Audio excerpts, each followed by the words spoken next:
Dominic, you chicken tender slut. Welcome back, ladies and gentlemen, to the AR Wrestling Podcast. We are your hosts, Ryan and Alex, as always. And as usual, we have an absolute banger in store. So sit back, relax, and enjoy the episode as we review the week of December 16th to December 20th, 2024. Ryan, 2024 is almost over, dude. Yay. 2024 Uh, is almost over. That's 2024 is insane. almost over, almost upon a new year, a new era in WWE with the arrival of Netflix. I'm Man, so oh excited. man, big changes are on the horizon, and I am ready for it. Big things are coming, and big things. Big things, big plays. Big plays, big plays. We learned a lot of big plays that are going to be coming up in the new year. Honestly, from the Raw kickoff show, which is kind of going to relate to some of our news stories this week. And Basically, all if of you our want to news dive right stories in that, are unironically. yeah, right, no kidding. Including the fact that Rhea Ripley versus Liv Morgan for the Women's World Championship has been made official for Raw on Netflix. I think this is something that we both talked about, isn't it? Yes, I believe so. And I believe we ended up. Did we get it or not? I forget. I think we also learned about the other match that was set. Sorry for the brain fart. It's did we? I'm looking through here first before anything. Yes, we learned our other match as well. I forgot to put it down. Seth freaking Rollins versus live and in living color CM Punk Mm-hmm. as well. I forgot to mention that. I forgot to This put that. confirmed the main event for the Raw on Netflix show. Which I'm kind of upset by, but I Really? also like the fact. Because hear me out. Because I think the tribal combat match is gonna be bigger. I think that Because opens though. I think we're gonna see something huge happen in that match. It's gonna tell us more about WrestleMania. Um, I like your thinking. but um, I kind of I'm really happy with it, but at the same time I'm kind of on the fence about it because, like I said, with tribal combat and everything. But tribal combat is not a bad way to open the show. I mean, we opened Bad Blood with Hell in a Cell. We all thought that was going to be the main event because it was Bad Blood. Yeah, no kidding. A literally Bad Blood match. Like the Hell in a Cell debuted in Bad Blood. Right. Like the fact that that opened, I still kind of disagree with it a little bit, even with The Rock coming out at the end. But oh well. I'm not even. I like the fact that I think it's. I don't get the 1, 2, 3 thing. I still don't get it Oh, I think because, hopefully we'll find out. like, yeah, I hope we find out soon because that didn't make any freaking. Wait, who was all in that ring? Rock and or Cody and Roman. Or Rock was on the stage, but it was Cody, Roman, and Jimmy, I think, in the ring. Yeah, I was gonna say I don't remember honestly. Never mind now, because I did see an idea that was thrown out there that it would be Rock versus Roman versus Cody triple threat for the WWE Championship at WrestleMania 41. Mm-hmm. Maybe, maybe, Make maybe. Roman Reigns be the biggest star ever by main eventing 10 WrestleManias. Honestly, I can see him doing that. I think he's definitely going to. He's going to main event more WrestleManias than basically anyone, I think. Oh, on God, He's going to I think set he that already record. has. Who, who, who, who has main evented WrestleMania the most? Roman Reigns. He's got 9. Oh, it is Roman? I'm thinking so. Oh, hell yeah. Well, Yeah, then just it's submit Roman. it already. Give him the big old 10. Yep, Roman is. Then it goes Hulk Hogan. Boo. I can't trust this, dude. I hate Sports Keto. I really do. Oh man. Bret Hart has 3, Stone Cold 4, Shawn Michaels 5, The Rock has 5, Brock Lesnar has 5, Cena has 5, Taker has 5, Roman Reigns has 9. That's wrong. Triple H has 7, Hogan has 8. Not bad. It's a good Not bad. WrestleMania rank. I like that. Hmm. So, um, we also do get into some sad news as well. Rey Mysterio Sr. passed away. Rey Mysterio's uncle, Dom Mysterio's, I think, great uncle or something like that. I think that's how the lineage goes. I don't know. Mm, Um, that's unfortunate to hear. He died at the age of, I think, 69, 66, something nice. like that. Very nice. Ryan, Relates to his finisher too. 619, 6'9". it's true. And Big respects to that man. Changed the business. Obviously inspired Rey Mysterio himself. yeah, and we learn Just about fell. probably to me was the most disappointing part about this Raw kickoff show. Logan Paul is the newest member of Monday Night Raw. Oh, boo. I want him to stay on your show, Ryan. I don't want to take him. Oh, fucking keep him. Nah, keep him, bro. I don't want him. I don't want him whatsoever, especially after Gunther came out and goes, I cannot wait to smack the stupid grin off of his face. Oh, my goodness. If we do get Logan Paul versus Gunther at some point, that would be wild. Royal Rumble. Royal Rumble, I can see that. Royal Rumble's where Do we're not, most likely don't going to give get him it, the to be damn belt, honest. though. Do not give Logan the belt. No, you Don't cannot. do it, please. I don't think Logan becomes a world champion for like another couple years. I could see him becoming a world champion, I just could see not for him a couple holding it, years. yeah, 100%. I could see him winning Money in the Bank and holding it that way. Honestly, I could see that as well. He's gonna prime brand that damn briefcase. Yeah, Whatever, that motherfucker he's weird. But you bro. know who's also been kind of weird lately? He's been kind of weird. Finn Balor. And with the Judgment Day, they're walking in to Monday Night Raw. And we also see Braun Breaker and Ludwig Kaiser. We see what happened off the air after Saturday night's main event when Kevin Owens hits a package pile driver to Cody Rhodes. Cody Rhodes. Rhodes, Cody Rhodes. Rhodes. So I do agree. It's kind of interesting to see what happened, but I mean, you and I talked about it. Kevin Owens is he's being a little weird lately. I don't know if we Definitely been a talk little about that weird. during SmackDown, but we open up with CM Punk. He's getting his chance of his name. He goes, "Careful, some people might get mad when you chant my name," and not to call attention to someone who doesn't matter. And then starts roasting a fan for wearing New York sports gear in Boston, which is a cardinal sin. Flat out, like you could Flat actually. I'm out. surprised dude actually didn't get his ass beat. He probably did after Raw, to be honest, because like that shit that's Someone fucking found him. shit up there. Yeah, Someone but found he's got to him. be honest though. He's in a bit of a bad mood because at the face off with him and Rollins, he recalls what was said. I don't remember everything that was said because he was listening off so fast. But Punk did think about Rollins from time to time. You know, Seth is right. As much as Punk wanted to sidestep Rollins, it was a matter of time before they locked up in the ring, and he feels like he's overshadowed.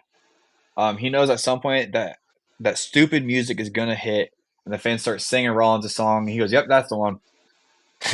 So he roasts Rollins for the way he dresses. You know, Punk thinks Liberace is cool as hell. Just because Rollins wears Elton John glasses, that doesn't make him Elton John, though. Because you idolized me growing up, that doesn't make you CM Punk. And Seth came out there with a straight face and said that Punk ghosted him, which Punk says is true. Which I mean, he's not wrong. I This is some definitely, high I think I school remember girl reading some shit, reports bro. about that. That's what I'm saying. High school bullshit. You're This is like, some brother, high move school on. girl shit. And he isn't there to litigate the past though, but to look to the future. But little brother Seth. Oh, I was like, ooh, ooh, Ooh. ooh. Tries Ooh, painting ooh, CM Punk ooh. as the bad guy. Punk is 100% the bad guy. That's because there's no such thing as bad students, but bad teachers. I was like, ooh, damn, Mm. okay. And so Seth Rollins is CM Punk's failure, and CM Punk is willing to try again. And Punk wants to give Rollins a lesson from years ago for free. But the bad news for Rollins is Rollins. He says is Rollins is tougher than Drew McIntyre. One thing Punk knows: there's not enough staples to put Rollins back together after he's done, and he knows something that will piss Rollins off. He knows that his name being chanted during Rollins' TV time will piss him off, like Punk talking about his name. And then we get Seth freaking Rollins chanting CM Punk. with the fans and everything. Punk. And he gets Yeah. Boston to join him, and he's in the crowd. He goes, life's about perspective. The way the fans might give, the way the fans see Punk might give Rollins a different perspective. He takes a good hard look, even from way out here. Punk is still an asshole. And Punk goes, well, Punk is happy that Rollins' song didn't hit. He's happy because Rollins is in the stands with the fans where he belongs. And Rollins is happy to be with the fans. Says that he put WWE on his back after Punk left and calls Punk an asshole. Says this fan has at least main event of WrestleMania. He goes, I like how he just dropped this. He goes, let's go, Phil. And Punk and Rollins start brawling out in the crowd. And for our listeners who don't know, Punk's real name is Phil Brooks. Rollins' real name is like Colby Alvarez or something. I don't remember. I can't. Yeah, it's like Colby. Not trying to be like racist, but he's got like Lopez, Colby Lopez. That's what it is. But they brawl out in the crowd and they ended up brawling up in front of the announce table. And officials try separating them both, but they keep fighting in the ring. And when Rollins gets out of the ring, Punk tries getting a chair, and Rollins jumps the briefcase to go get Punk, who's in the crowd. And then Punk ends up walking to the fans, and the crowd goes absolutely nuts. Go wild for it. Ryan, what do you think? I was pumped when I saw this happening. Like it was like, I think it was last week where they like, no, it was like 2 weeks ago where they had like that little scrap in the middle of the ring, and I was like, oh shit, they're getting physical now. And like this is like the brawl that like I wanted them to have. It kind of felt real in some parts of it, where Yeah, like honestly. felt like this is genuinely like them wanting to like brawl, like actually wanting to beat the shit out of each other, but they know that if they start genuinely fighting, then they're gonna get in trouble. So They're gonna get fired. I'm Fired. all for this. I do not get the perspective of Seth versus Rollins isn't a big money match or isn't like a WrestleMania type main event worthy match, or like a lot of people are saying. Even Punk, I feel like, thinks that based on some of the reports and stuff, that he just does not want to work with Seth Rollins right now because of their genuine hate, and he doesn't think Seth is important enough for it. Yeah, but like, ugh, I I'm loving this. Like genuinely, it doesn't have the fire of like what Drew and Punk had earlier in the year yet, but they can build to that 1,000%. No, I definitely agree because I mean, dude, I want to see this so bad. I want to know if they're gonna add like a stipulation to this or something. Like, Mm-hmm. dude, that would be crazy. I'm excited for this main event. Yeah, me too. I'm Honestly, excited that they did give it the main event. yes, because I mean, granted how big the Bloodline storyline is currently, it's not on Raw. It's a SmackDown show. Right, yeah, It's it's been a SmackDown predominantly storyline, that SmackDown show. story since it started. Literally since Yeah. it started. So I mean, that's the way I see it. I mean, I don't know how you see it, though. I see it the exact same way. I get it, honestly. Yeah, I'm not. I totally see it. The Bloodline storyline is still the biggest storyline in all of WWE, but I don't know. Yeah, it does have that. The two biggest things It last does year were a have bracelet and a fucking necklace. This entire year, a bracelet and a the fucking necklace. Oofalafa. The Ufalafa. Yeah. Yeah. But man, all I'm hoping for is no tribal chief belt with that match. Yeah, please. No, yeah. I don't know, for those fans who don't know either, they there is rumors circulating apparently that they are looking into making a tribal chief championship. No. And I don't know how you guys feel or how anyone else feels, but I feel as if we should keep the Ulafala as the Ulafala. Because basically that adds that just basically makes the significance of the Ulafala nothing, and when the Roman Reigns had, like, basically kind of meant it was like nothing. Yeah, right.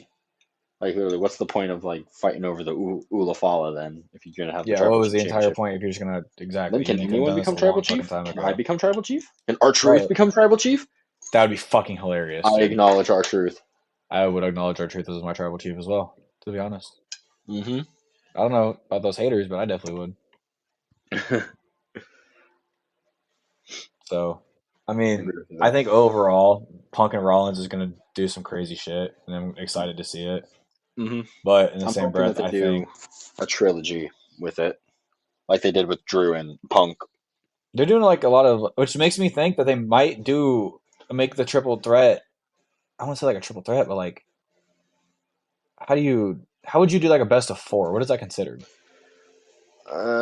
I would do two single matches in a tag match in a well, no, three singles matches in a tag match would I would say a best of four. Because I was thinking Like what a you could best do for of that is make it to unless you where had like a draw in like the third or second match in like a best of four series. because Then you I'm could not do even best of thinking four. Rollins and Punk. I'm more thinking Reigns and Cody. Right, They've only that's had two WrestleManias. yeah, they've had two one-on-ones. That's what I was thinking. So I mean, but because like I I would see book exactly what you're I thinking. would book Rock versus Cody versus Roman for WrestleMania. Honestly, I would book it. Hmm. As much as I don't Probably the want biggest The match you Rock could in the do. picture, I would book it. But how do you make the fourth match between Cody and Roman? Because that was never officially a best two out of three. Main evented at SummerSlam. That's not bad. Hmm. First ever two-night Mm, SummerSlam main evented by Cody Rhodes and Roman Reigns on night two. that would bring box office numbers, so that's all I need, really. That's round three. There it is. Who walks away? Tiebreaker. I think Cody might, honestly. I think it all Just depends on. I think because I genuinely think that no. they would try to do a round three is like Roman face, Cody heel. I think Roman. You probably literally just said it. My brain just blanked. But like Cody becomes heel, like you were just saying. I Exactly. think. But Hmm. with this, I think when Cody becomes heel, Roman gets that win, stays the face. Because I don't know if you saw, but he was talking about retiring. Who, Roman? Yeah, there was talks of retirement for him a while ago. Man, you guys had a But lot of health issues, so yeah, let's not. We gotta stay on the. Gotta stay on topic. Keep on damn straight, topic. Off damn topic. straight. All right. So after this, though, after the whole thing with Punk and Rollins, we see um the Judgment Day. My brain just blanked. My bad. Liv is thinking why she won and Finn didn't. Like at Saturday Night's main event, like she didn't get it. That didn't make any sense to her. And so Finn is asking why the Judgment Day wasn't there for him, and Liv's like, "Well, we thought you could do it on your own." And, JD said he was focusing on the War Raiders, and Liv says that Finn needs to focus on his match, and Raquel is like, "Yeah, yeah, like I'm gonna focus on mine, like you're telling me, because if you listen to Finn, you win." And Finn gets a little pissed off Dang, by this and walks away. definitely Mm. sowing those seeds of dissension in there. Liv quite literally did everything she said she was going to do, and is doing it better than Finn ever could. Yeah, That's the damn crazy straight. part. And Finn still thinks he should be the leader. God, he thinks he. I get you're an angry Irishman, but chill out, man. You're the best here. He's an angry little leprechaun. And after this, we get a promo video for the Raw on Netflix logo. What do you think of the logo? um, well, it's pretty good. I mean, it's just a more like I guess you can call it modern Raw logo. I don't feel strongly either way about it. How do you feel? I'm pretty neutral on it as well.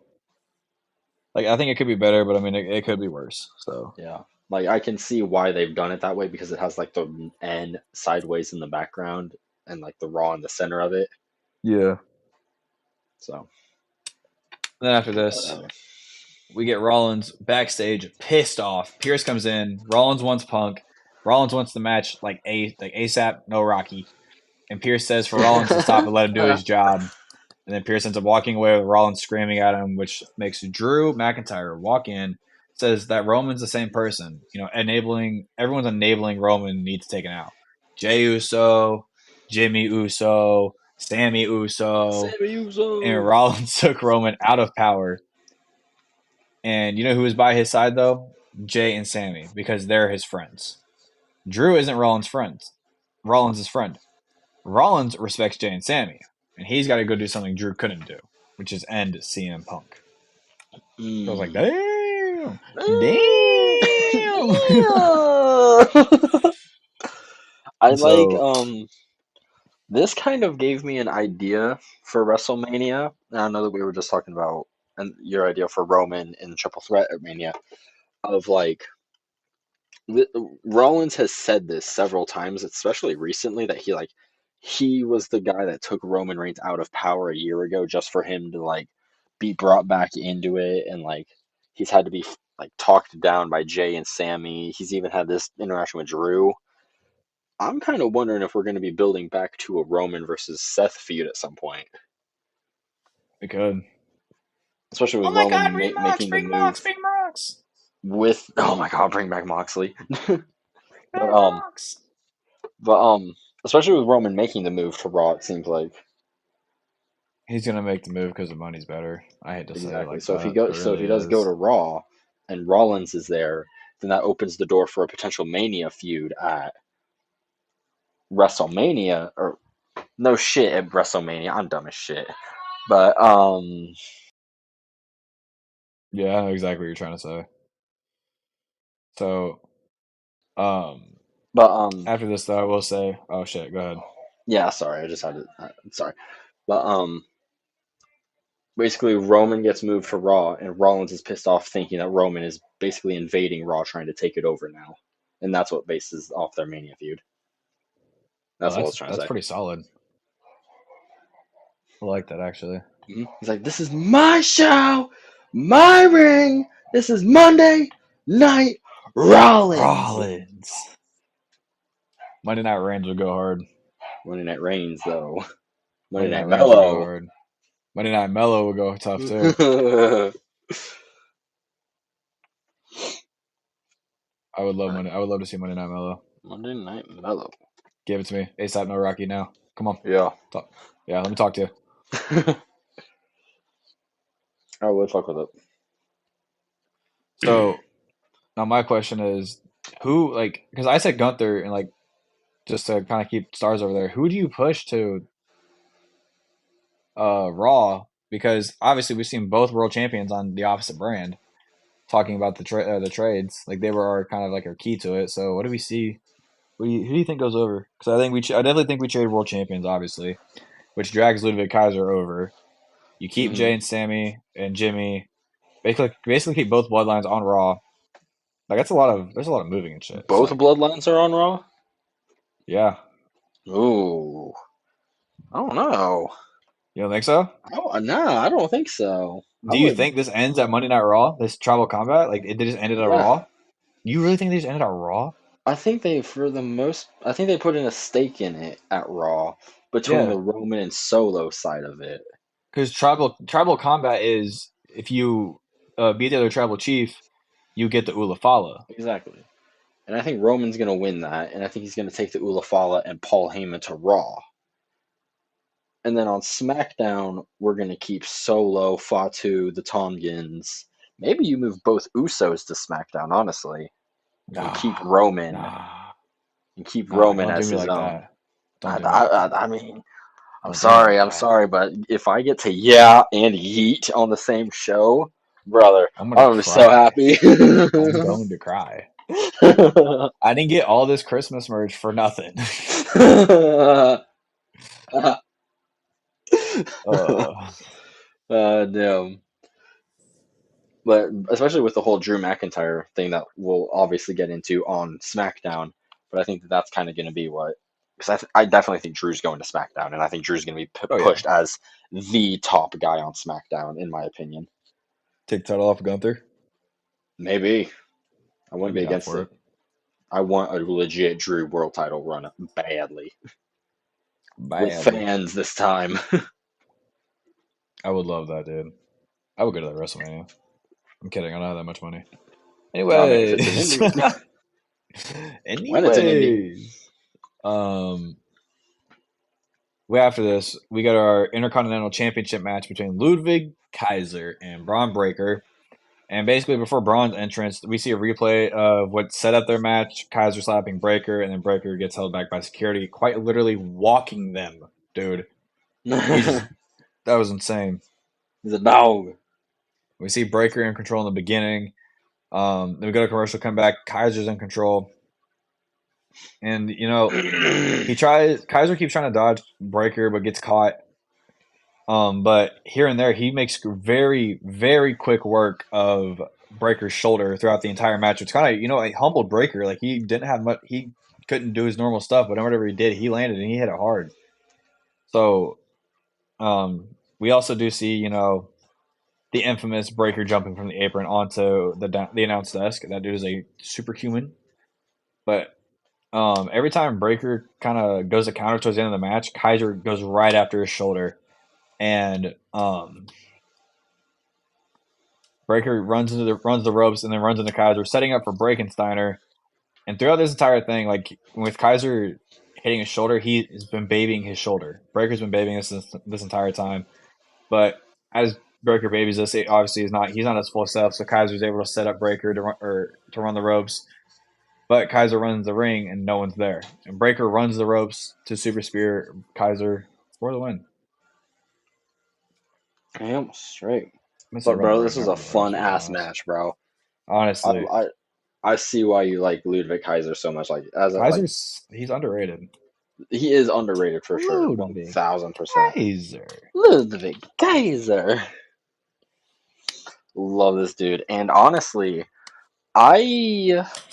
with Gunther potentially moving to SmackDown, like we're talking about, I think Kaiser stays on Raw. Because I think it would look better on Kaiser as well to have the Intercontinental Championship. Mm-hmm. But at the same time, I want him to split from Gunther. Sorry, I didn't mean to cut you off there. I think it needs to happen as well. But I like the idea of them splitting Kaiser from Gunther, but I love Imperium as a group, so I don't want to do the feud between Kaiser and Gunther. So I would just separate them with the draft, Honestly, I would just do it that easily, and I would just have like one moment between them backstage where Gunther is like, "All right, you're out on your own now. Show them what you can do now." And then that's their like last interaction for a while before Kaiser does win the title and like maybe challenges Gunther's winning or title reign. So I'm saying he starts parading as the best. Mm-hmm. That's what I thought was gonna happen in a fucking Survivor Series, dude. It would have been so crazy. It would have been nuts. Dude, you know who also basically got the only person to have their guaranteed title rematch it was? Who? Breaker. It was Breaker, yeah. Essentially Breaker, but everybody else didn't. Roman didn't. Rollins didn't. Facts. Priest didn't. Damien did not. Just saying. This whole title like rematch thing is kind of bullshit. Yeah, like why have it a thing if you're not going to do it? Triple H, what do you got? What do you got going? What do you got cooking in the kitchen? What are you doing, Triple H? What are you doing? That's what I need to know. I'm trying to be on the same boat as you, dude. So after this, though, we see New Day walking backstage, and they're walking through backstage. They try getting in the locker room, but Rey Mysterio ends up walking out. He looks at him. He goes, "I'm not gonna lie, guys. What you guys did to Big E was kind of messed up. The entire locker room was upset." And Kofi's like, "Bro, you got to tell the locker room to change their mind. Like, you are a locker room leader." And Ray's like, "Look, you're right, Kofi, but y'all need to find somewhere else to change." I was like, "Damn." And then Day sucks. Yeah. New Day sucks. New Day sucks. And then I don't remember the reason why we saw this, but we see some highlights from WrestleMania 14 when Stone Cold Steve Austin versus Shawn Michaels for the WWF Championship, Mike Tyson special guest referee, and him turning on DX, helping Stone Cold win it. Yeah, I don't know why we got to see that either. I think I don't know. I'm kind of interested in that to see. So, anyways, after this, we do get into my fucking throat hurts. Coughing up the fucking shit over here. Oh, we get promo video. We get a promo video of the highlights from the main event of Saturday Night's main event. All right, Ryan. Owens shoves Cody into the first ref. Then Owens dodges a Cody cutter. Where is the ref at? Behind Kevin. And then Kevin brings in the chair. And I'm not going to justify it, but crossroads onto the chair. I'm not going to, like I said, I'm not going to justify it. Yeah, So you ain't wrong. You ain't wrong. That is what Kevin set happened. himself up. That's what I'm trying to say here. It sounds crazy, but I think he set himself up. I mean, he did, but that doesn't change the fact that he's right, but he's an asshole about it. That's true. This is very, very, Very, very true. this is damn true. Damn. And so I'm looking at my Kurt Angle thing that says it's true. It's damn it's true. damn true. After the show, we see Kevin attacking Cody, the package pile driver. Kevin berating Cody after the match. Cody getting shipped off in an ambulance, closes out with Triple H and Nick Aldis. This accumulated 45 million total social views. And we learned that Cody suffered cervical swelling, axial compression of the cervical spine, and x rays came back negative when looking for a fracture or of any sort. Well, So this is good. good. This is good to At hear. least Cody's not dead. Damn near died. Damn near that motherfucker. Um, I really want to know, what are your thoughts about this whole thing? I thought this was like one of the best angles. Like it was so simple and all it is like Kevin hitting a move and writing Cody off for a couple weeks. But I think it's just so freaking good, especially for Kevin's character, where he's completely lost it at this point to the point where he is just gonna do whatever it takes to get his point across now because for the past 4 years he's tried to be the good guy and it's constantly fucked him over. That's true. I'll give you that. I don't know. I definitely want to see. I don't know where Cody turns heel. I think Cody turns heel after he loses the title. Realistically, that's what I was saying. That Maybe. I don't know. I definitely think that's the most likely outcome, but I want where does the Randy feud happen? Because I don't want him to turn unless he's heel for the Randy feud. That would be no, kind of he's face wild. for the Randy feud because Randy's That playing would the be heel. kind of well. I mean, unless you Randy's well, Randy's a I wouldn't very be good against. heel. I wouldn't be against them trying to run the Cody heel versus Randy face though. No, I wouldn't be. I wouldn't be either. But I think if they're gonna run it like a traditional Randy Orton feud, Randy's typically the villain in all of it. He Oh yeah, Randy's is definitely the villain. He's a perfect bad guy, especially when he weighs 295 fucking pounds. the dude's a freak. Dude is a beast right now. So you know who also are some beasts on Monday Night Raw? The Who's that? Warriors. They had a promo video. Tonight they go to war with the Judgment Day. When they first laced up their boots was what is exactly what happens when the bell rings. Eric recalls what he couldn't do when he was injured. We see Ivar in the hospital. What happened to them should have ended their careers. And we see a replay of the aftermath of their first match, and they go that they're stronger than ever.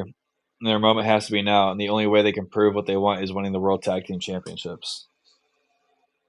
Where after this, we do officially learn Tribal Combat made official for Raw on Netflix.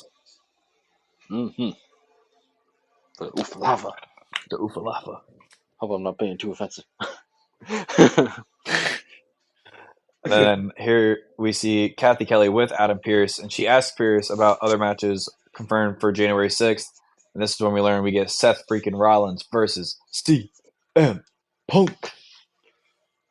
Chick Magnet Punk. CM Punk. Voice of the voiceless. Fucking pumped. The voice of the voiceless. Oh God, me too. We learned Wednesday at WWHQ they did the kickoff show for Raw on Netflix, which is where we learned a lot of this information in our news. But after this, Liv Morgan with Raquel Rodriguez and Dominic Mysterio, and we see Raquel with the bullhorn. And I seen something, dude, about something earlier this year, how she was having all those issues, and like people are hating, like people were taking the hate on her like personal. Like some Who people on just don't like Raquel? Raquel as a wrestler, but may like her as a person, and they were they were bashing people for both of them. It was kind of crazy. Wow, what the hell? I was like, word up. I guess we're just gonna go with this now. Right? That's what we doing. But after this, we see Dominic Mysterio trying to talk. He goes, "Everyone, please put your hands together, welcoming the greatest women's world champion of all time." Liv grabs the bullhorn and says that she is the greatest women's world champion of all time. And 2024 was a year of Monday Night Morgan. And they're just getting started. She brings up Raw on Netflix and says that she's the best fit to lead the company when Rhea Ripley comes out and says Liv is going to want to stick around. And Liv says that no one cares what Rhea has to say. And Rhea looks at Liv and she goes, "Shut the hell up." I was like, oh, damn. Oh, Mommy. mommy. Rhea goes, "Well, I actually went and talked to Pierce already, and he made me the number one contender for the Women's World Championship." And Rhea says she will be the new Women's World Champion, and all that Liv will have left is her chicken tender slut. Slut. I was like, wow. Mommy's pissed. Oh, he's a chicken tender slut. He's like a Mommy is 5-year-old. pissed. Mommy's pissed. She's mad. She's mad. My prediction is that Rhea definitely wins that title at Oh, Raw God. on Netflix. 1000%. Oh, God. I definitely agree to that. This is Rhea's time. She gets to go into Mania with that championship. I'm just excited to Mommy, find out who she gets mommy, to face. mommy, mommy. Mommy, mommy, mommy. Dude, honestly, you And could end Liv mommy's Morgan back and on top. you could end the Liv Morgan and Rhea feud at WrestleMania, or you could end the Raquel and Rhea Ripley one at WrestleMania. I could see him doing either one. Honestly, you could settle it there. The voices, Ryan, the voices. The Anyways, voices. we see Rollins with Jackie Redmond, and they start talking, but then Drew McIntyre, dude, no, not even. Let's just start. Let's just backtrack, bro. Sammy throws himself into McIntyre, and they're brawling backstage, and both get held back by security. And Drew says that he's going to want to put Sammy in a box. I was like, bro, I don't know if you saw it, but I had paid attention to to what happened in the background. Dude, I just see Sammy come flying I and just hitting Drew. I was like, damn. I saw Drew marching towards Seth, and I'm like, oh, he's gonna beat the shit out of Seth. He's about to like jump Seth, and then Sammy just flies in from nowhere. It's amazing. It is absolutely fucking But amazing. I'm freaking loving this next segment and this entire feud involving this next segment, though. Me too. We get Miz with the Final Testament, and Miz has been happy to team with the Final Testament, but Paul scares Miz, and Cross comes in, and Miz says him and Cross can go separate ways now because everything's over.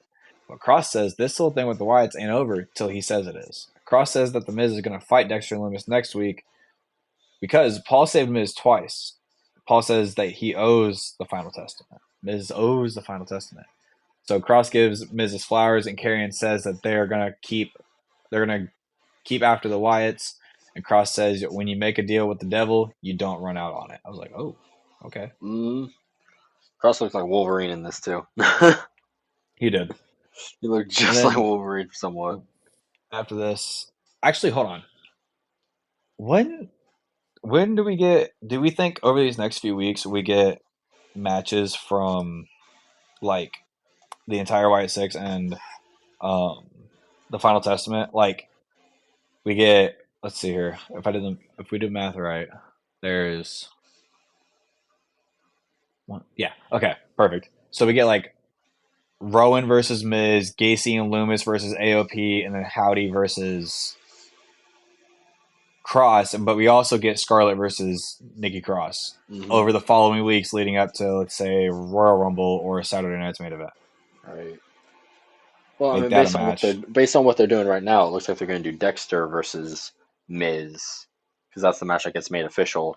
Then I could see them doing AOP versus Gacy and Rowan, and that's just going to be a big meaty man, smack a man meat match. Oh God, big And meaty then meat, I could see smack a man meat. exactly what you just said, Nikki versus Scarlett, and then it all like the big exclamation point is Carrion versus Howdy. Mm-hmm. Just meat. Oops. That's true. And fuck it. I mean, if you wanted to drag it out to Mania, I feel like that would be a stretch. But I'm thinking like if you I'll wanted to say like Royal escalate it Rumble. to the level of like doing a Firefly Funhouse or like a big type of stipulation match with the Final Testament type shit, you Yeah, could do it at Royal Rumble. I'd say that. I think it'd be a good place to end it. You know what I'm saying? Hmm. But like Ended do it at the like same ended at the same pay-per-view where 2 years beforehand Bray Wyatt had his last match yeah, at the same PLE Royal Rumble. yeah, we could do that. Honestly, that would be a bad Sponsor the idea. match by I don't want to sponsor the match by Mountain Dew.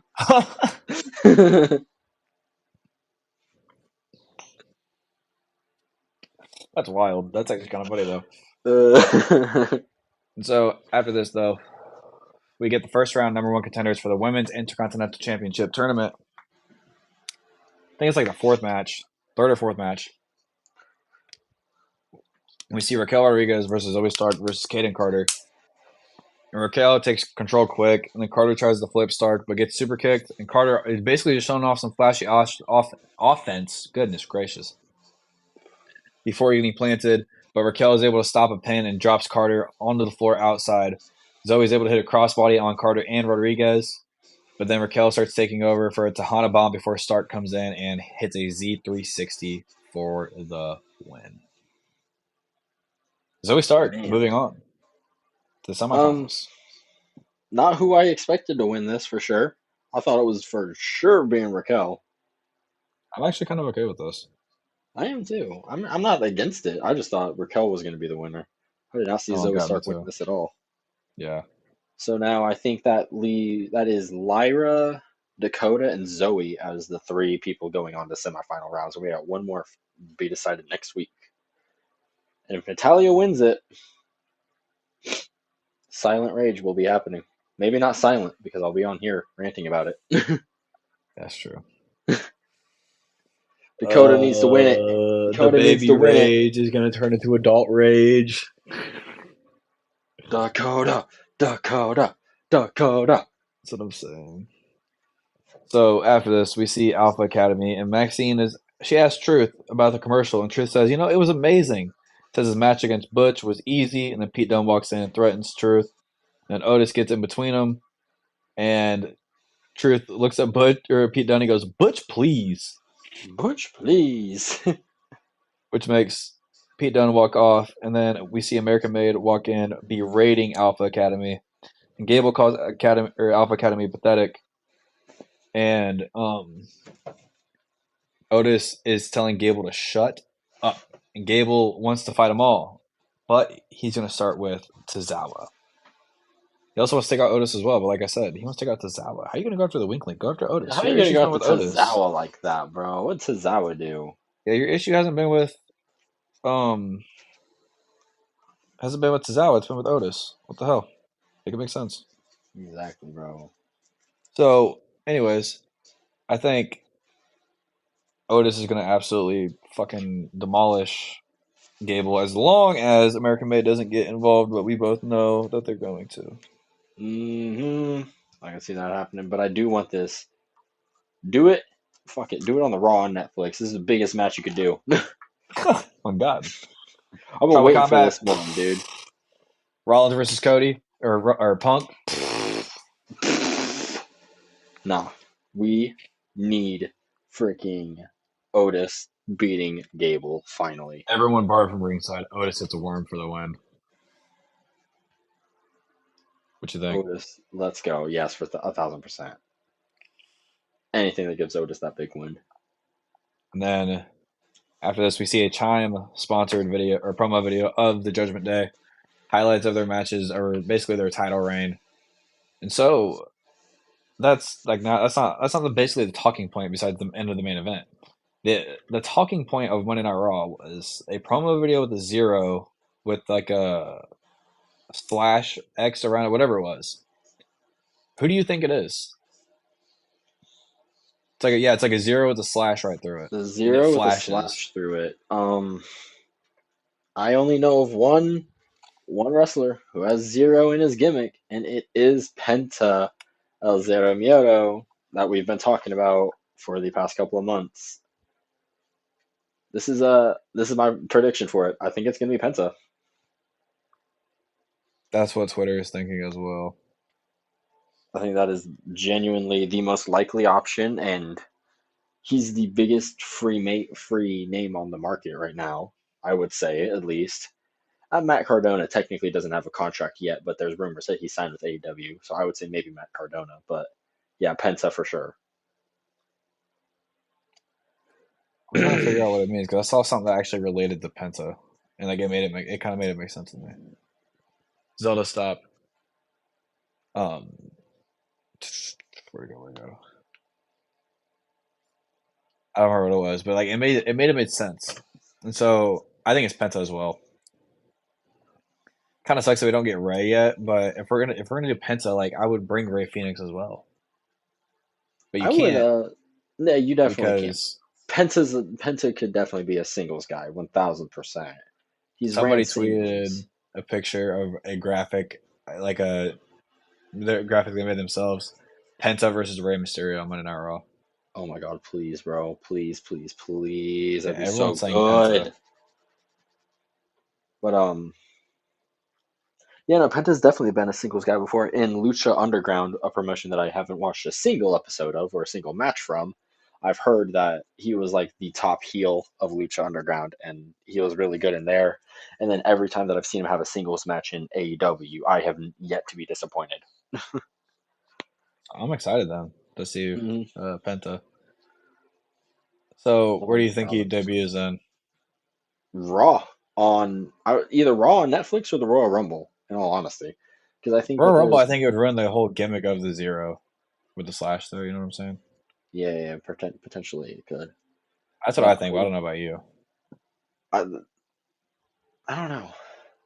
I don't know where in the Rumble you could debut in one in the Rumble, maybe some shit. I have no idea, but I like the idea of debuting him on the Raw on Netflix because it pushes the idea of like, look at this. We have tribal combat. It's the culmination of one of our biggest long-term storylines ever. We've got Seth Rollins versus CM Punk, the culmination of one of our most personal, like real, based in reality feuds that we have right now. And then we've got a world title changing hands with Rhea Ripley and Liv Morgan. And we also have one of the other company's biggest stars ever debuting on our show, by the way. I like that. Yeah, I can definitely see it then for sure. Like I'm looking at it like from that point of view, then that's kind of what makes more sense to me. But from a fan point of view, I'm losing my shit at the idea of Penta in WWE. That's my final take on it. I like that. So after this, we get Jackie Redmond with the New Day, and Xavier says that the interviewing team was biased last week, and then it basically turns into Pure Fusion Control taking out Kyrie, saying taking her out of the match for next week because she's in a triple threat for next week, which kind of makes me think of the whole Natalia thing. Unless Shayna Baszler's in that match, Yeah, unless they insert another member of PFC. but I already thought they both already had their matches. That's why I'm trying to think. Yeah, Like it doesn't Shayna make any already had her sense. match, so I could see Sonya getting put into this one. Hmm. Because Sonya Very hasn't been interesting. in it yet, I don't think. I don't think so either, but I don't know. I want to quote that because I'm not too bright, to be Right. honest. Me neither. Me neither. I'm not saying that you're not right. Sorry, I didn't mean to say And that. so no, it's right. You right. So then we get our main event of the night, the World Tag Team Championship, and we learn that Judgment Day was banned from ringside. The War Raiders versus the Judgment Day, and Ivar and JD start the match. JD's kind of getting some quick offense in before Ivar plants him. Before he plants Finn and JD, and then throughout the match, like Finn and JD take control, do some double team moves, but Eric is able to take him out at some point. And as JD has the upper hand for a little bit, um, him and Eric get hot tags. Ivar takes out Finn, goes up, slams JD from the top rope. War Raiders go for a War Machine, but Finn stops it, and JD headbutts Eric, and then this helps Finn Big and ass JD get some head. more double team in. Looking for the win. Ivar comes to the save. Finn asking JD for a chair. Finn looking just to get the disqualification just so he can keep the belts. But Finn goes to grab a chair, and who stops him? Damian motherfucking Priest. El Yeah, Campeon. El Soon to Campeón. be El Campeon. But the War Raiders hit the War Machine on Finn Balor for the win. Crowning your new WWE World Tag Team Champions, the War Raiders. War Raiders. This is cool. I was I think it should have happened the first round, but I'm happy that happened. Me too. And now, I don't know. They definitely need to reheat up the tag team scene, especially on Raw right now, because the Yeah, it's kind only of lame. team that I can think of beating them for the titles or really posing any threat for their titles right now is the New Day. Um, damn, you're kind of right. Like realistically looking at it, because what are all the tag teams on Raw? New Day, War Raiders, AOP. Hold on, AOP, the AOP, Wyatts. Wyatt, Um, you're cooking real quick. Fuck, we were cooking. Ray and American Made, Dragon Lee, if you want to call them that, the tag team. LWO. Um, we're gonna have Legado del Fantasma here soon, I Yeah, think. Um, I don't know. There's like 6 or 7, yeah, there's a couple of them. so kind of Definitely excited to not see a it. lot compared. Like, it's not like compared to Smackdowns. I like Smackdowns definitely more. Oh, for sure. I definitely like their whole fucking dude. Like they don't even need to use half their tag teams, and it's still good content. Like Yeah, and it's still freaking amazing. so. They're all just that damn good. With all that being said, that is all I have for Monday Night Raw. Hell yes. So that moves us straight into Friday Night SmackDown, where we open with a recap for Saturday night's main event, all the events that transpired between Cody, Kevin, all the usual people, mostly Cody and Kevin because Cody kind of got taken out. Then we get to see Bianca Belair, Naomi, Candice LeRae, and Nia Jax walking in because they all have a tag title match tonight. We then see Motor City Machine Guns and DIY all walking into the building because they've got some drama that we'll be addressing later on. But as the show opens properly, we get Solo Sikoa and the Bloodline, pretty much just Tama and Jacob because Tonga Loa is out with a torn bicep still. He's getting surgery. Get well soon, Tonga Loa. Solo gets a microphone now and wants everybody in here to acknowledge him and says that Roman with his wise man on or Roman with his wise man on a boat. He sat with his wise man on a boat and decided to challenge Solo at the Raw debut on Netflix. That's what he came up with. Crowds chant what and everything Solo says, and Solo tells them all to acknowledge him instead. It's like, shut the hell What? up, basically. What? He asks Roman, so, you want to go to war? Let's do it. You leave your bloodline behind, I'll leave my bloodline behind. You leave the wise man behind, and on January 6th, Solo is walking in and walking out the tribal chief. He is still going to be the head of the table, and he will still be the tribal chief. And on January 6th, he will still have the Ula Fala. So, after Solo whoops his ass, he can hop back on his boat and sail off to the island of irrelevancy, and he can finally acknowledge Solo. We hear a sword and some Scottish music start playing as a 6 foot tall, handsome Scottish son of a bitch, Drew McIntyre, walks out here. I was pretty interested in this, and like this part probably it was the opening promo was probably my favorite promo and part of SmackDown was Drew going to Solo and saying that he wants to admit that he's happy, or Solo said to Drew, first off, that he's happy Drew kicked his brother in the face last week when Drew came in and Claymore Jimmy's head off. but he better have a good reason for interrupting him right now. And Drew says that it literally hurts him physically to not beat the shit out of Solo right now. And he wants to know if he wonders at night, right before he goes to sleep, if Drew McIntyre is still coming for him, or when Drew McIntyre is still coming for him, because Solo cost him the title way back at the original Clash at the Castle show when he challenged Roman Reigns. He caused Drew and his family pain and misery by doing that, but he did stand up to Roman Reigns, and for that, Drew kind of respects him. You know, he's not as horrible as the rest of them. The only one in his family who had the balls to stand up against Roman after all, because the rest of them just knelt back in line as soon as he snapped his fingers at him. But he can't decide right now if he wants to relate to Solo or jump him. And Drew wants to work his way through his hit list of the OG bloodline. He wants Solo to finish off Roman for good, though, and then Solo and Drew can handle their business one on one. And Jimmy then drags him out of the ring from behind him, beats the shit out of him with a crutch, which also triggers LA Knight. Yeah. Yeah.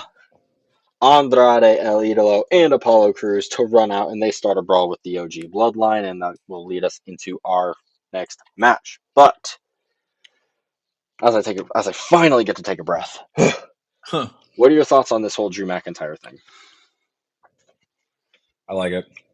Him hunting down the OG bloodline now. I like it.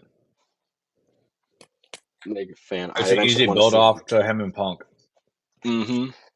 I want to honestly. see him work his way to Roman at some point. I think I mentioned this in the past already, at like maybe last show or something like that. But I definitely want to see him work his way to Roman, and that be the maybe like Roman comes out. Like you can have like a scene where like Drew's standing in the ring with like Sammy laid out and both Uso twins laid out unconscious around him, and then Roman's music hits, and Drew's just Mhm. like, "Oh, finally, I get my hands on you," and then they can start their big fight and cinema. I like that a lot. Cinema. Honestly, I think as well for Drew, this will keep him in like kind of like the main event area almost. I would say mid card, but like higher up on the card, but not as high as like the main event, which is good for him hmm as well. hmm So that's what I got. I definitely agree with that. Drew McIntyre, one of my favorite wrestlers. Well, y'all will find that out when we do our 2024 review show, which we're getting ready to do here soon. Getting ready for the year to wrap up in case any last minute things happen. But as we go into our first match of the evening, LA Knight, Andrade El Idolo, and Apollo Crews taking on the Timu Bloodline. It's Solo, Tama, and Jacob. We get back from commercial, and Apollo Gorilla Press slams Tama Tonga to the ground, a moonsault and a suicide dive in tandem from Crews and Andrade. Fatu tries his Fatu shit on Andrade, but he still scores the knees to the corner. Solo and Jacob kill Andrade, though, by hanging him up on the top rope. That shit looked sick. Literally like a 1D, but it hung him on the top rope. I don't know. It looked gross. It Should looked go like it could crazy. have killed him. Jacob completely dominates for a while until the Megastar, yeah, finally gets the hot tag. While the ref is distracted, though, Nakamura knocks out LA Knight on the outside and throws him back into the ring. Or no, he actually didn't get thrown back in the ring. I think it was Andrade that got hit with everything. But it was a hip attack, followed by a spinning solo, followed by a Samoan spike that gave Solo Sikoa the pinfall victory. I love you, I Solo! love you, Solo. uh, this, of course, had to give Solo a big win before he goes up against Roman Reigns, because I think he might be losing that match. Agreed. Agreed. And now backstage with Byron Saxton with Motor City Machine Guns, he is asking them about their thoughts on what Johnny did last. Was it last week or was it 2 weeks ago? 2 weeks I'm kind ago. of I can't really remember. It was 2 weeks ago. Okay, thank you. But all Alex can think about is revenge right now, and Saban wants to go with him, but Alex Shelley says that he wants to fight this by himself, and he wants to see if Johnny is man enough to go out there and fight his own battles by himself. If he's man enough to meet him one on one, leave Ciampa in the back. Then we go to a recap video of the best part of Saturday night's main event, Shut the Chelsea hell up. Green winning the United States Women's Championship. Hell yes. We get an interview next. It's Byron Saxton congratulating Chelsea about winning her title. He wants to know what was going through Chelsea's mind in that moment. And Chelsea isn't surprised because, after all, she has worked her ass off for the past 10 years to be an overnight success. I kind of added in a little bit of words there. She didn't say she worked her ass off, but I did because she kind of has. Agreed. She was Daniel It's Bryan's Chelsea's. therapist. Was she really? Yep. What? She was the female therapist that he had. I did not know that. That's nuts. Mm-hmm. But that's something new every day, I guess. But it is Chelsea's time. It's red, white, and green.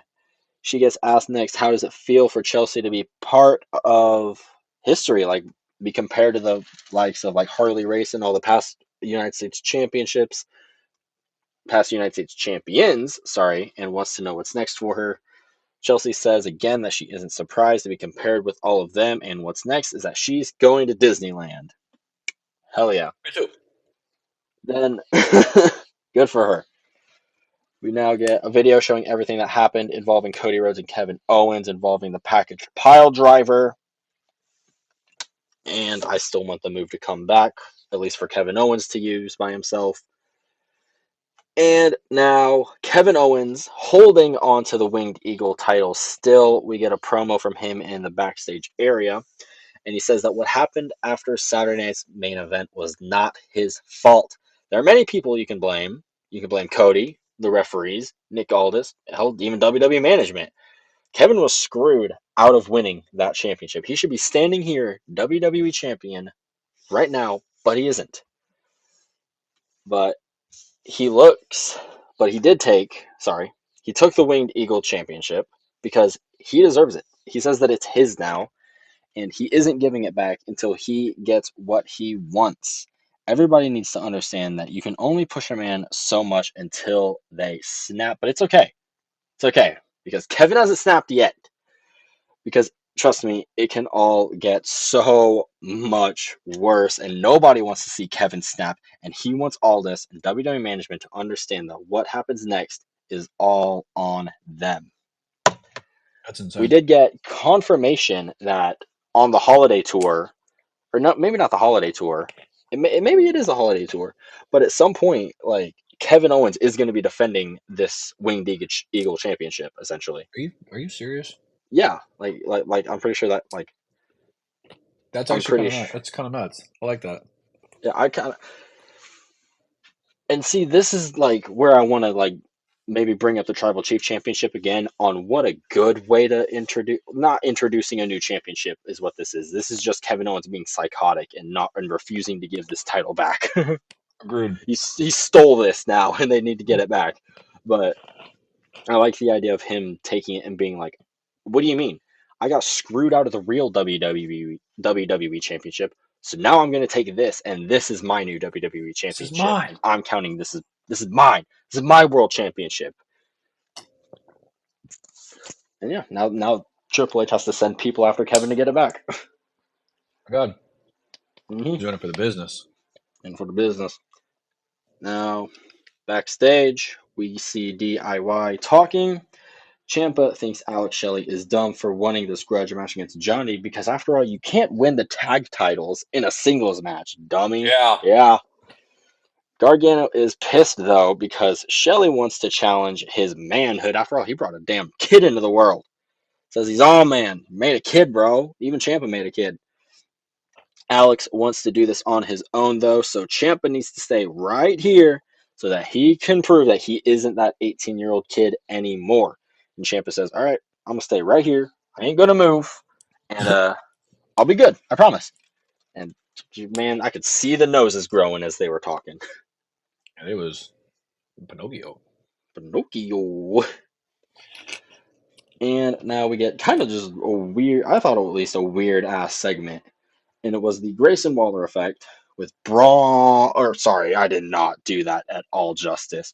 Braun Braun. Strowman.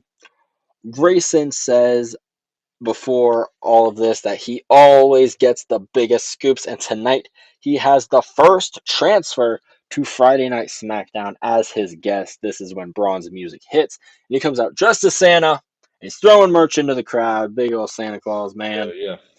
And Grayson acts like an ass and immediately tries ruining Christmas because he's a bitch. Braun basically dares them both to run their mouths the entire time, and Grayson talks about how it isn't safe on SmackDown anymore and pitches an alliance between Braun and A-Town Down Under so that they can watch each other's backs and all this. And then we get Carmelo Hayes' music interrupting, and he's complaining about how last week wasn't fair because Braun was a mystery opponent and he wasn't ready. Melo wasn't ready, all right? And he might I thought lose. Melo He don't miss might though. have lost. Thought Melo don't miss. Melo don't. I thought Melo don't miss either, but apparently he missed. Garbage Melo missed match. last week against that big motherfucker. That big SOB. And Melo might have lost last week, but he doesn't quit. I don't know. He calls Braun a big, dumb, or a big, ugly, dumb Santa Claus bitch.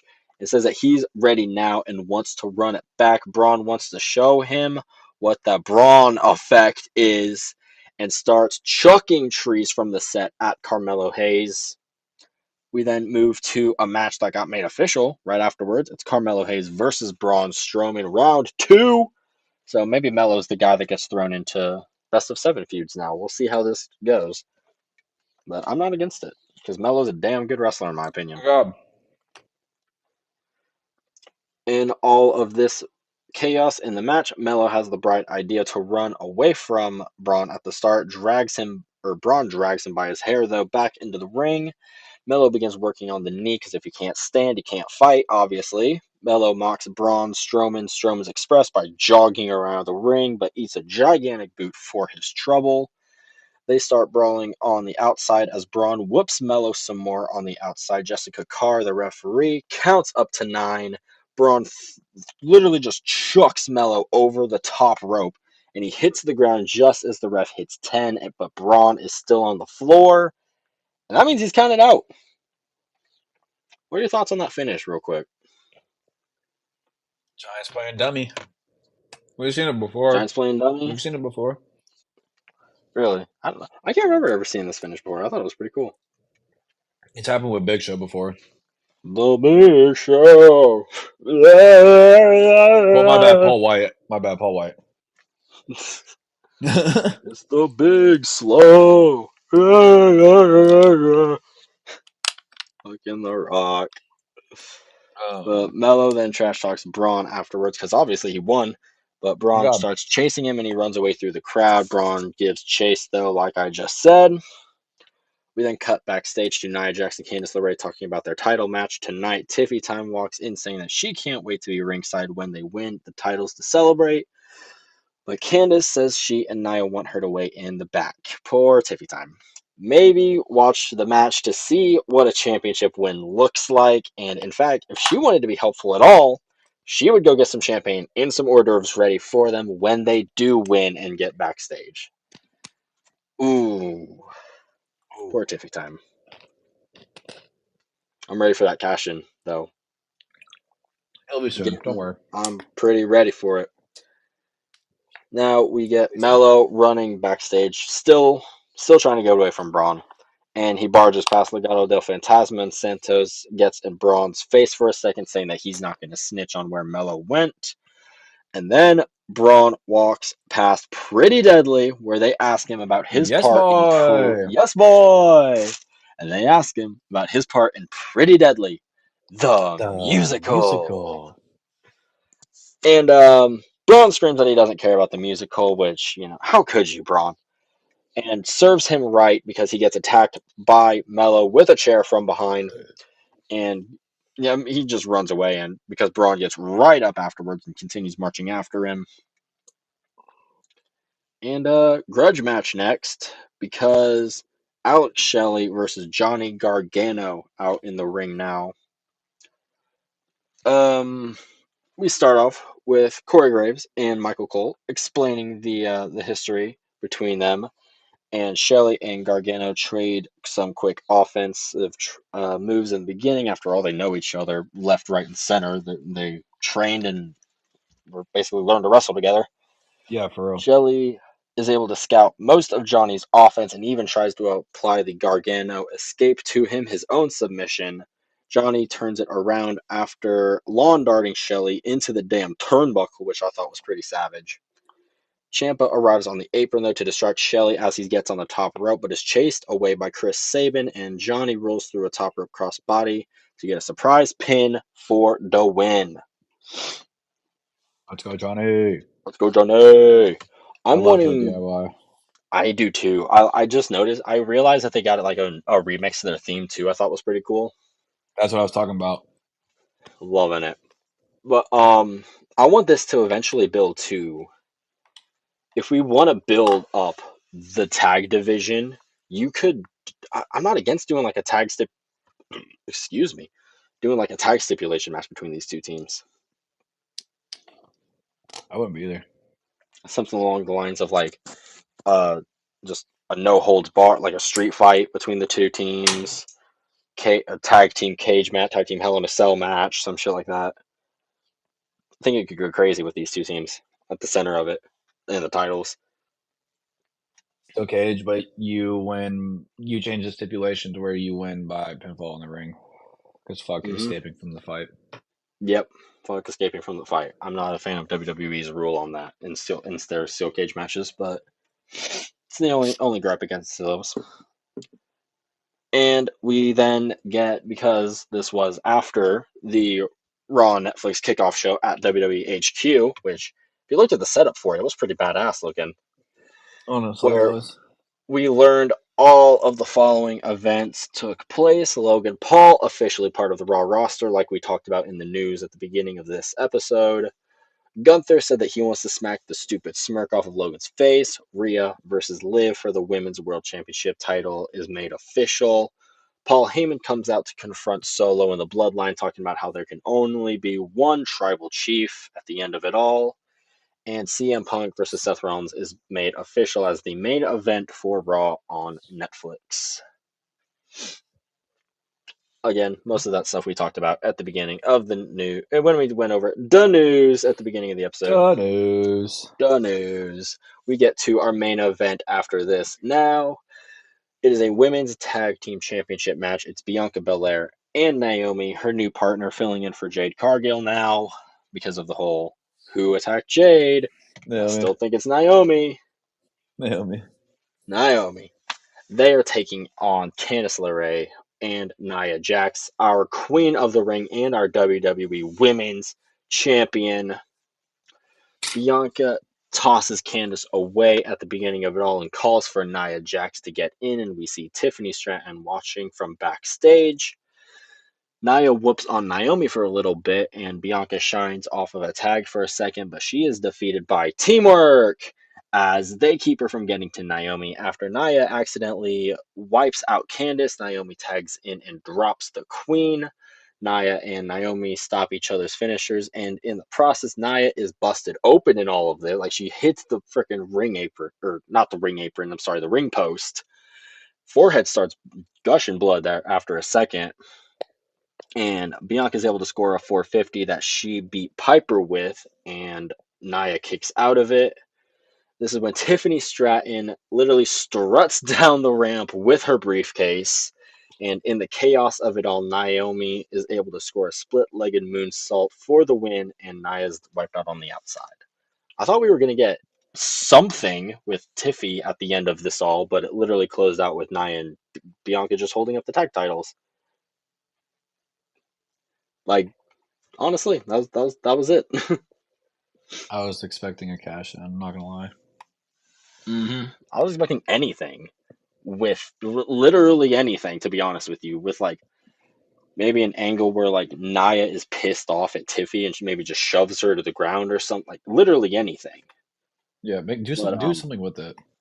hmm this was pre-recorded like a week ago though, right? If I remember. Yeah.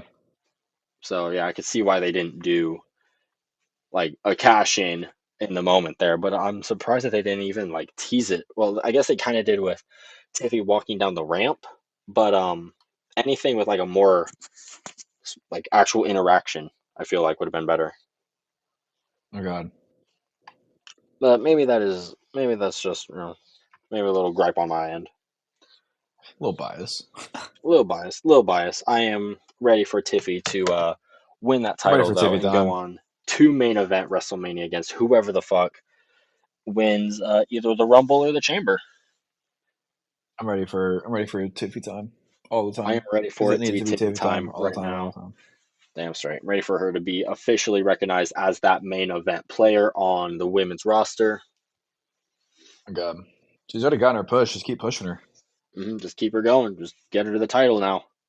Get her to the Keep her title and get her the going. main event. Keep her Keep her going. going Yo, yeesh. But that's all I got for Friday Night SmackDown at least. for sure. I think overall this week was absolute bangers. I mean, we did get SmackDown spoiled. I do remember. I forgot I was reading it or reading about it, and then I remembered I read about it. I was like, well, that kind of sucks. So I think this week was great, honestly, for what was um, spoiled and like how they just went along with everything.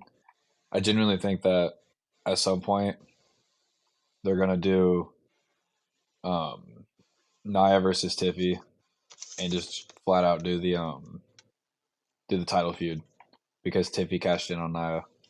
hmm And then you could honestly, what you could do is you could do Candace next. I definitely would like to see the Candice match versus Tiffy. Like once Tiffy wins the title and she does have the Nia feud, the Candice one can be just like Nia's fall girl, if anything in Exactly. that. But then I would want her to like, what are some of the bigger names on SmackDown that she could feud with? I get you got Jade, Bianca, Bailey, or Naomi. Well, she's already feuded with Naomi a bunch, but you could do it with the title now. Yeah, honestly. Mm. But Um, then if they do switch it up, I do want to see Charlotte. Tiffy mix it up with. Yeah, there you go.